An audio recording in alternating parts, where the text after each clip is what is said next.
চলেন আমরা বৃদ্ধ নারীদের কাছে চলে যাই। আজকে নারীরা কি নিয়ে মত্ত, নিজেদের সৌন্দর্য প্রদর্শন, যুবকের সাথে রাত কাটানো, যৌবনকে উপভোগ করা, উম্মতে মুহাম্মদী, উম্মতে মুসলিমার নারী। আরে তোমরা শোনো, রাসূলুল্লাহ সাল্লাল্লাহু আলাইহি সাল্লামের স্ত্রী আমাদের আম্মা জান আয়েশা রাদিয়াল্লাহু আনহা বলছেন যে যখন আমার ঘরে আমার রসুল, আমার স্বামী আল্লাহ রসুলের কবর ছিল, আমার পিতা আবু বকরের কবর ছিল, আমি পোশাক যতটুকু খুললেই নয় অতটুকু খুলতাম। যেদিন আমার ঘরে ওমর ফারুকের কবর দেয়া হয়েছে, এরপর থেকে এই ঘরেও আমি কোনো পর্দা লঙ্ঘন করিনি, কারণ এইখানে ওমর ফারুকের কবর আছে। আর আজকে উম্মতে মুসলিমার নারী সে চ্যাট গ্রুপে বলে সে কয়টা পুরুষকে খাইছে। আল্লাহ লানত তোমাদের উপরে।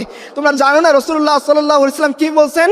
তিনি বলছেন এমন একদল নারী আসবে যাদেরকে আমি দেখিনি, তারা পোশাক পরা সত্ত্বেও উলঙ্গ থাকবে, তারা জান্নাতে যাবে না তো যাবে না, জান্নাতের ঘ্রাণও পাবে না।